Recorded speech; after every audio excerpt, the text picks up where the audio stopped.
Hello YouTube friends, Aritrika 2022-26 চ্যানেলে সবাইকে স্বাগত। দেখো সকাল থেকে কেমন বৃষ্টি হচ্ছে, তো বৃষ্টির মধ্যে ভাবলাম একটু খিচুড়ি করা যাক। খিচুড়ি করার জন্যে গোবিন্দভোগ আতপ চালটাকে আমি আগে থেকেই ভিজিয়ে রেখে দিয়েছিলাম।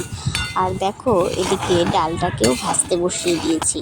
ডালটাকে ভালো করে নেড়েচেড়ে ভেজে আমি ভেজানো চালের মধ্যে দিয়ে দিলাম। আগে থেকেই আলুটাকে কেটে রেখে দিয়েছিলাম, তো কড়াই গরম হলে তাতে তেল দিয়ে আলুটাকেও ভাজতে বসিয়ে দিলাম। আলুটাকেও ভালো করে নেড়েচেড়ে লাল করে ভেজে ভেজানো চালের মধ্যে একে একে দিয়ে দিলাম। এরপর দেখো কিছু কাঁচা বাদাম নিয়েছি, বাদামটাকেও আমি তেলে ভালো করে ভেজে নেব।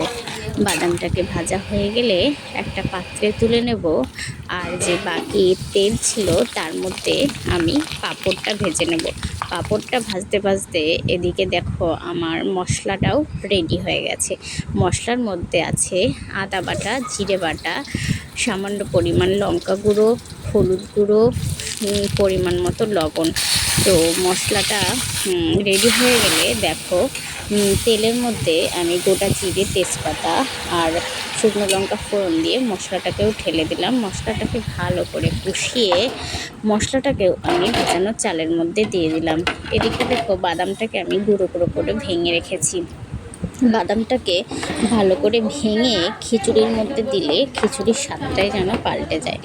এরপরে আস্তে আস্তে লো ফ্লেমে 10 থেকে 15 মিনিট মতো রান্না করে তারপরে আমি বাদামটাকে এর মধ্যে দিয়ে ভালো করে ঘেটে আরও 2-3 মিনিট মতো রান্না করে নেব।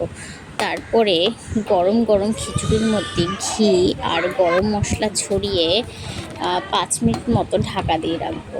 তারপরে থালায় সাজিয়ে পাঁপড় ভাজা আর বেগুনের সাথে গরম গরম সার্ভ করব এই বৃষ্টির মধ্যে এই মজাদার খিচুড়ি। তো আমার রেসিপি আর এই মিনি ব্লগটি কেমন লাগলো সবাই কিন্তু অবশ্যই জানিও। সবাইকে এখনকার মতো টাটা।